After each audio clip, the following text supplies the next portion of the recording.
Back in March, immediately following a nuclear meltdown in Japan, we asked questions about the safety of the nuclear power plant right here in the Bay Area.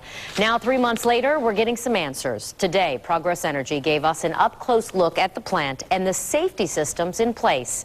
The Crystal River facility is 80 miles away from Tampa in Citrus County, and it sits about a mile east of the Gulf of Mexico. Our Eric Waxler toured the plant today and talked with people about whether it's ready if a disaster like a hurricane hits. Good evening, Eric. Hi, Wendy. The first thing that strikes you here is the amount of security. It makes going through an airport seem like a walk in the park. Officials here at one of Florida's 5 nuclear reactors opened their doors to show us a place they say can withstand a lot, but a place that has also been going through a lot of troubles in the last couple of years.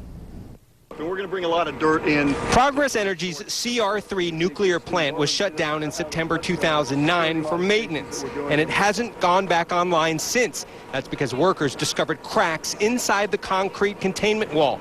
And during the final phase of repairs, more separations were found. Crystal River Vice President John Frank says the future of this nuclear reactor remains in question. In the event of the other barriers to safety failing, that containment building, it provides that last barrier of safety to the public from release of radiation. So we're taking it seriously, we're taking our time, we'll do it right. All nuclear plants have been under the microscope since the crisis in Japan triggered by a massive earthquake. Officials say Crystal River is ready for any major natural disaster, including a Category 5 hurricane. We are protected from a Cat 5 hurricane by the ground elevation of the plant itself, as well as a series of watertight doors. This is Crystal River's spent fuel pool. It contains all the nuclear material that's been generated by this plant since 1977. It's also the same area that saw much of the trouble at Japan's Fukushima plant.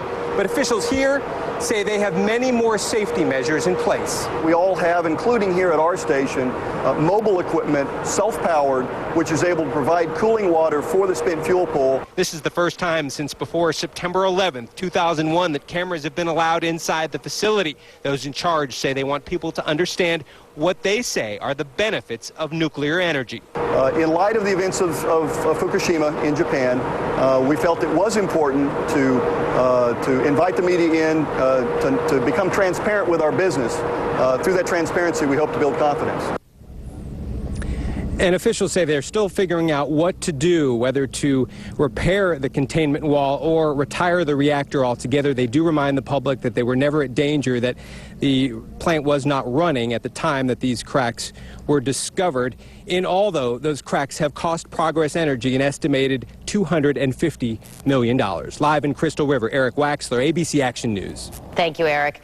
Meanwhile, experts estimate the odds of an earthquake intense enough to cause core damage to the reactor at Crystal River are 1 in 45,455.